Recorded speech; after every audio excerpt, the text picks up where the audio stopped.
Serious, divorced people of Reddit. What could have saved your marriage? Being aware that marriage should be us as a unit, not me versus them. It took me a while to process the lesson, but I did better the second time around. Marriage is not 50/50, it's 100/100. I used to travel 150-200 days a year for my international recruitment job. I would be gone to Asia or Latin America for a few weeks and then come back for a week. But I was never really present when I was at home because I was so tired. I never cheated on her when I was on the road, like a lot of my colleagues did. But that really wasn't enough to keep the marriage going. She developed interests outside of the marriage and it ended. I think I should have turned down a few of the travel opportunities with my job to balance things out and be more present. But the money was so good, I thought that would ultimately make us happy. If he hadn't had an affair with my best friend that I've known since the 2nd grade, her youngest daughter is definitely his, and their daughter is 7 months younger than our daughter. The only time we are all together was at my mom's house at Christmas time for a couple of days. I found out 8 years later that my god baby was my husband's child. We had been married 17 years then. We tried to make it work as roommates for the kids and we had just bought our first house. But it didn't work and we had a bitter divorce. Seriously, frick that piece of crap. I was married to the sweetest man. He was just always trying to prove himself to the world, always unhappy with his achievements, thinking he was not masculine enough. Quite a nervous demeanor. I can't really explain. He also drank more and more over the years. By the time we turned 40 we decided to divorce. We chose to not have children. So we felt it was fine to just let each other be. We're still friends. Although over the past 4 years since the divorce we did grow apart of course. But we see each other regularly still. Then, a few months ago, he told me he went into therapy because as a child he had been sexually abused by a friend of the family. So there it is. I wonder ever since he told me that if he had confided in me or had gotten therapy earlier, in any way let this secret out, we would have stayed together. It makes me sad. All of it. Him hitting me and cheating on me less? I should have never married him. I thought I was behind other people my age in life. Didn't realize then that it's not a race and people hit milestones differently. I learned from my mistakes and made a much better choice the second time around. I always say me and my ex had irreconcilable differences. He believed he was entitled to be able to hit his wife. I disagreed. These are the things I've learned in 26 years. Still married but almost divorced twice. Don't sweat the small crap. It's absolutely not worth it to either of you. Be willing to make compromises and look at the things from your partner's perspective, or simply in a way that doesn't place your views and feelings on a pedestal. Try your hardest not to be an uncompromising butthole. That's also not worth it and both your lives will be much happier and more laid back. Be honest about your feelings and concerns, etc. Try your hardest to support each other and work as a team through the difficulties in your relationship and your life and you will be able to conquer anything together.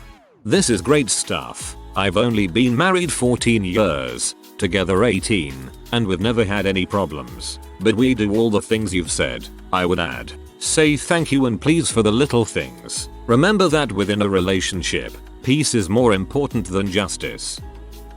Should have been more aware of the them. I was a selfish prick. Emphasis on the was, as it's been nearly 20 years and I have grown up a lot. Never let contempt or resentment grab hold of either one of you. Whatever it is, fix it ASAP. Be vulnerable. Be respectful. Once that contempt sets in, it's pretty much over. She discovered she was lesbian, so I guess my transition to a woman. Update. I just checked with her and she does not think me as a woman would have checked her boxes. That's some soap opera twist right there.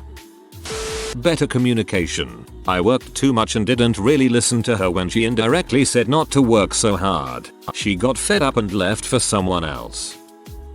Absolutely nothing. We married young, and 8 years later we were fundamentally different people who would have never talked to each other in the first place, had we met then and there. Some marriages are not meant to last.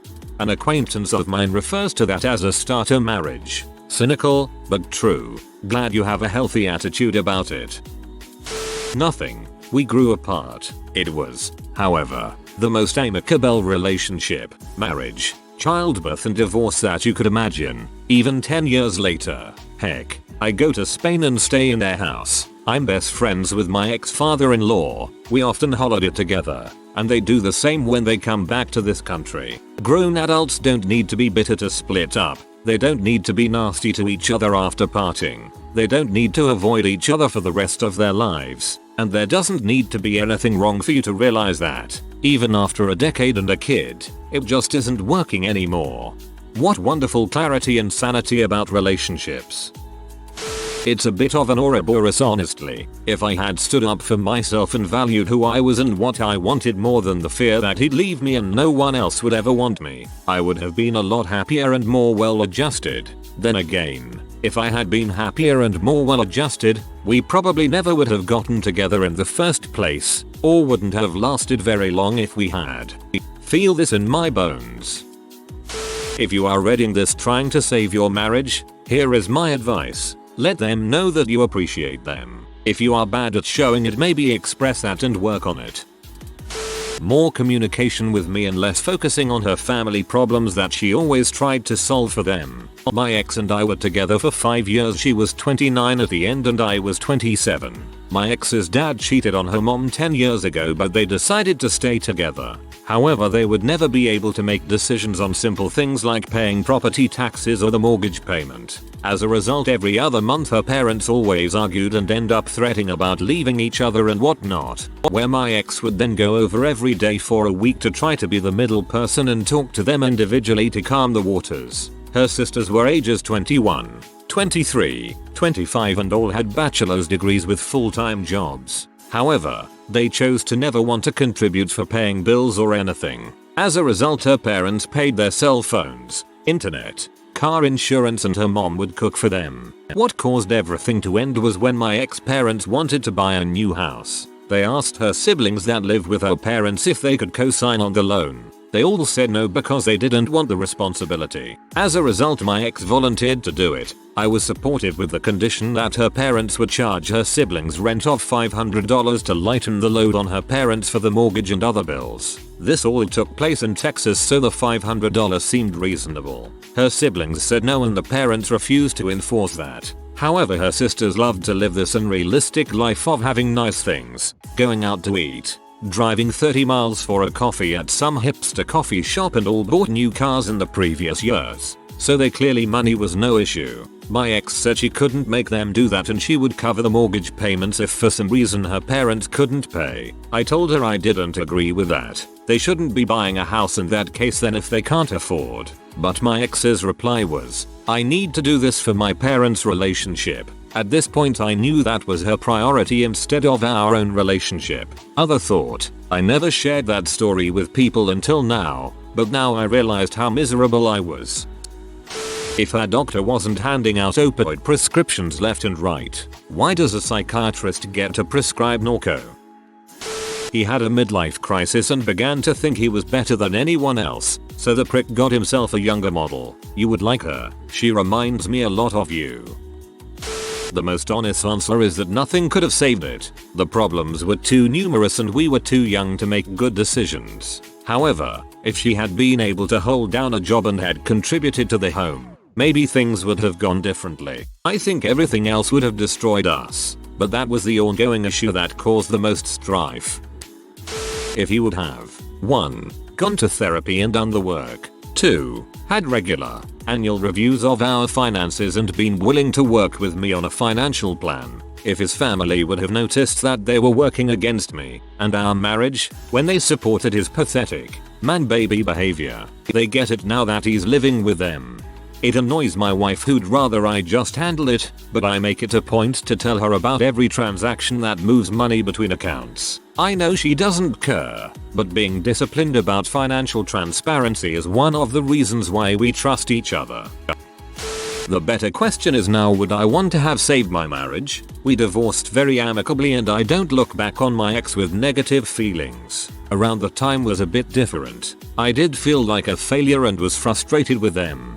Basically, I wish we had just waited a lot longer to decide to get married in the first place. My ex was like a good friend that I shouldn't have really been married to, just been good friends with. I don't know that they really wanted to be married to anyone, and I'm not sure we were quite the right marriage pair. I've since realized that my parents were right. If you're with someone you could be in a good marriage with, waiting won't hurt anything. Thanks for providing this. Not every marriage is worth saving. Him doing the fricking dishes once in a while and not lying to me constantly about money. I should have been more viciously blunt in communication, which was my mistake, but I didn't understand why I had to constantly tell a grown man to help with house and child care. We both worked and I was also going to school. That said, divorce made him grow up a little. He's an excellent father, has never missed a support payment, and we are better friends. A lot of personal growth on my part before getting married, but that would have prevented marriage rather than divorce. The first time, a driver's license might have saved us. We met in college, married in grad school, and the what's next started looming.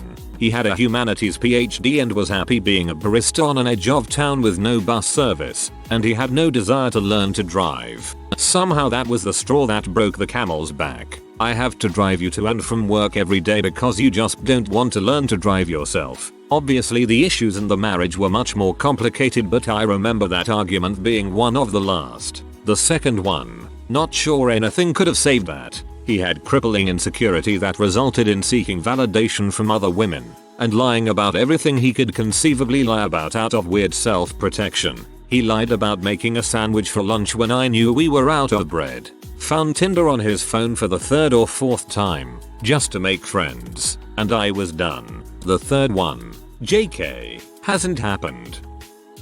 Hiring a house cleaner and having a list of handymen. I was stuck with all the chores and a full-time job. It was exhausting and I got crabby. He'd be lying on the sofa smoking weed and there was no way I could convince him to help out. It did not occur to me that there are people you can hire to do all that stuff. Pro tip: if you and your partner have a good income and are both employed, hire people to clean the house, mow the lawn and do handyman stuff.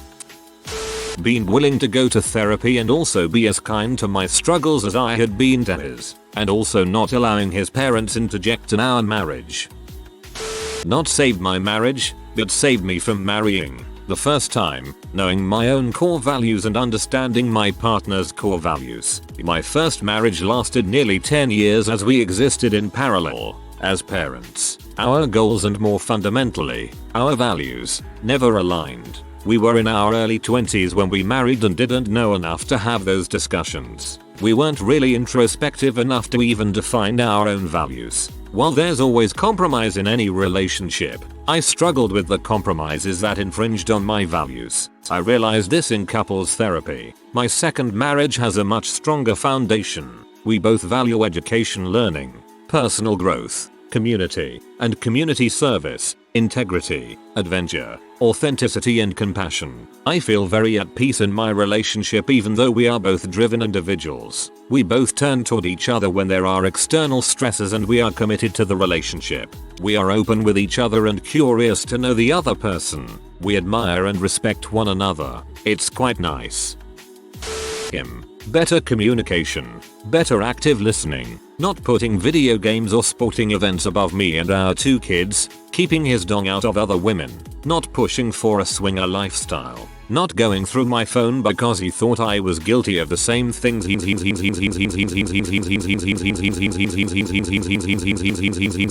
Me. Better communication. Not thinking that having kids could fix him. Not allowing my ex-mil to be as involved as she was. Realizing we only truly got along when we were high. Recognizing the signs of his controlling behavior when they started. Listening to my mom when she said it was a toxic relationship. ETA. Honestly, we never should have gotten married. I was put in a position where I had nowhere to go at 18, besides moving in with him. We were truly never really a good match. Our love of weed and metal music is basically what our relationship was based on. We weren't good for each other, and we didn't help each other grow as people. I was afraid of him when he was angry, so I had a hard time standing up for myself. I put up with a lot of bulls to avoid confrontations. I checked out of our marriage about a year before it ended. We tried moving away from the awful area we lived in hopes that we could fix our relationship. It took less than a month for me to realize it wasn't possible. In good conscience, I couldn't kick him out without a car or a place to live, especially with having young children involved. I had to wait until we got our income tax return before I ended things. I knew our marriage was over in September that year. We got our tax return towards the end of February. To be honest, I started an emotional affair in December of that year. I knew it wasn't right, but again, it happened. There was a lot in life that I was missing that I found with someone else. I am now disgustingly happy in my second marriage, and we're awaiting the arrival of our first child together in the next 3 weeks. Our communication is fantastic. He puts me and my kids first in his life, unless someone needs him more in the moment, and he wants to see me be the best me that I can be. We've grown a lot together and we make a great team. Neither one of us needs to be high or drunk to be happy with the other person. We always check in with each other to make sure we're happy where we are. Glad you found the right person, both for you and your children. There's nothing wrong with being disgustingly happy. It didn't need saving, it needed to be put down, and was. I needed saving and I was. Saving a marriage is not automatically a good thing. Communication has already been mentioned a lot, so I'm going to toss in respect for what each person brings to the relationship. We tend to inflate what we bring and downplay what the other contributes. Let's use a generic, if maybe outdated, example. One person goes to work and earns the money while the other stays home and cares for the kids' house. The worker thinks they have the harder job because the responsibility to provide resources for the family is all on them. They see staying home and hanging out with the kids as the much easier task. The caregiver thinks they have the harder job because there is no start and end time. They are always on duty 24/7. They see going to work as a nice change of scenery, getting to interact with other adults and sitting all day at a desk. Both roles are critical and they need to make sure they respect the value and challenges each role brings and faces. Lack of respect will erode the feelings of unity and eventually lead to a breakdown, especially when the key component, communication, is not present. If your sex life is waning and there is no medical cause for it, then that is your wake-up call that you are not on the same page with your partner any longer. P.S. The roles can be very different. One may be the dreamer that brings fun into the relationship while the other is the planner that makes sure the bills are paid. One may be the artist that makes the house a home while the other is the engineer that keeps the pipes from leaking. The list is endless. Nothing could have saved it. I should never have gotten married. I'm the kind of person that is okay in small doses but horrible to be around for long periods. I just don't like being around people. I tried but it was doomed to fail. I feel you on that. I'll never get married and don't have relationships longer than 3 months because of this. I'm an absolute butthole and I don't want to put anyone through dealing with me. My friends love me because I'm their butthole, but with romantic relationships they are just not for me. So I'll save everyone the disappointment and ride solo for life. Communication is first, not just talking, but actively listening. Compromise. He was very one-sided. His way only. Not even his way or the highway, because he won't let me leave. His way only. Every single issue that came up I would communicate until my face turned blue, but he refused to acknowledge my side of things. He wanted what he wanted. The end. Intimacy. I just wanted to feel loved and desired. Honestly, I could put up with all other stuff, but not feeling appreciated or valued and never being touched has ruined my self-esteem. I feel as though I lack any value. My opinion hasn't mattered, as seen in point 2, and I'm not even desired. I can't remember the last time he even touched me. I was married to someone like this. We were both bullheaded to be honest, but he definitely didn't desire me. Fast forward many years, and I'm married again to someone that does desire me. It's such a non-issue, which is a relief. A little bit of effort on his part. I'm a touchy-feely person. If you want to make me happy, just let me cuddle up into you. New BF gets that and does this on the daily. For the last 2 years of our marriage, my husband barely touched me, not even an arm around the shoulder. There was about a foot of space between us when we went to bed. I will happily do 90% of cleaning and household tasks if my so is regularly giving me the physical affection that I need. The ex just didn't get that. So on top of no physical touch, he did not do any cleaning around the house. never made dinner, never took out the garbage, nothing. Any type of effort into changing any of that and I would have stayed, at least for a little longer anyway. But I'm happy now, and getting everything I need, so I guess that's all that matters. If she fricked less dudes, or if she had listened to either of the counselors we went to for therapy, she still can't see to this day it was her fault at all and has driven many people away. Some people are just crappy people and have their own realities in their heads.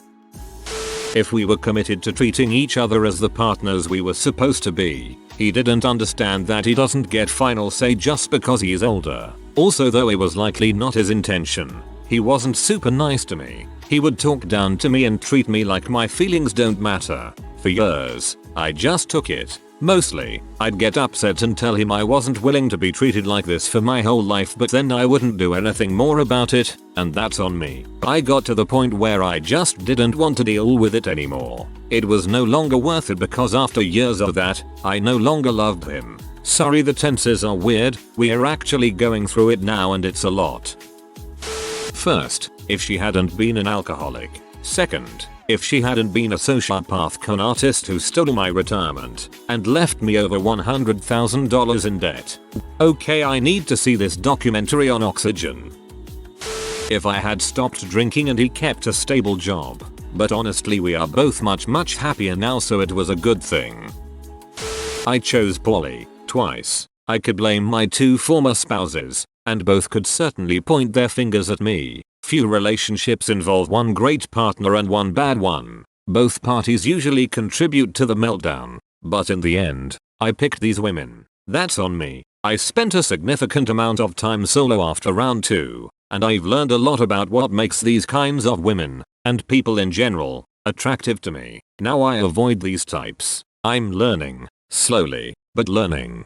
Yep. I had to pick badly twice to learn I was not as smart as I thought I was at judging human nature. Both have awesome qualities. I don't just pick scrubs, lol. But both had qualities that I now know just are not compatible with the relationship I wanted.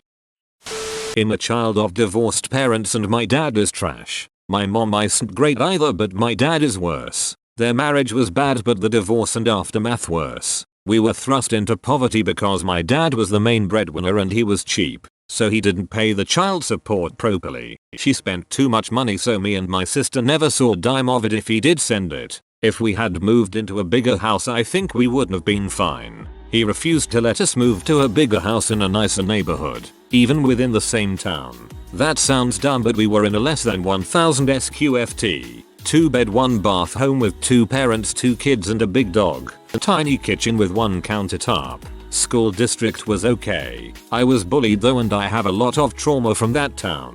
It was honestly unbearable. We were on top of each other constantly. They had no privacy. We had no privacy. They'd wake us up in the middle of the night with their fights. We couldn't get away. Dad, he would scream at my mom that if she asked to move again, he'd divorce her. He divorced her anyway. Now my mom and sister are still stuck in that shoebox of a house in an increasingly rough neighborhood. He's in a huge 3-bed 2-bath house in a beautiful neighborhood by himself. Obviously there were other issues. Money issues. He cheated on her time and time again and is cheating on his current, very nice GF. Issues galore. But the lack of space and privacy drove us all utterly insane.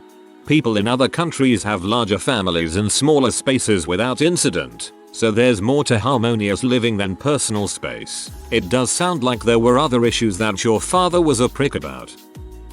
I married my HS sweetheart and we remained married for 10 years. I can say this, marriage is like that favorite song or music that moved your heart and took your breath away. You can remember the moment clearly, but sometimes you grow from that feeling. Nothing will ever take away that feeling you have for that moment. Sometimes people just move on to other styles, other feels and others. That is no one's fault, but you will always be reminded when you hear that song late at night on the radio, YouTube or in a store. Those feelings come back, but also reminds you all who I have become today. Ex and I ended our marriage after many attempts, long divorce to divide everything and allow time for you to sell and move on. Nothing bitter, we just move apart from each other. But dang if that song don't come up once in a while and kicks me in the chest. We both have amazingly different lives now.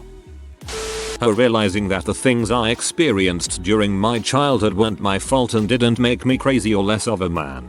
Her realizing that it is wrong to hold my prior suicide attempts from me dealing with my childhood issues over my head for almost 20 years and, during one difficult time, encouraging me to try again. Her realizing that her mother sexually assaulting me was not my fault and not something I should be punished for every day for over a decade. Myself not freaking up for the first half of our relationship would have been huge. I have no excuses. Fricked up past or not. Myself moving on sooner from the anger at my past and then present abuses. Even in my 12 good years I was quite the butt in response to her being quite the C. Some relationships are doomed from the start. We made it almost 20 years where either one of us had every reason to leave. I am thankful for the family we made.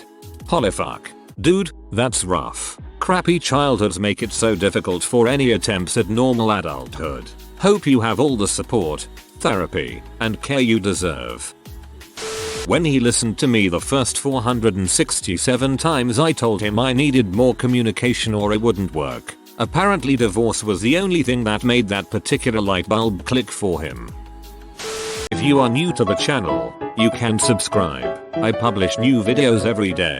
Until then, check another video.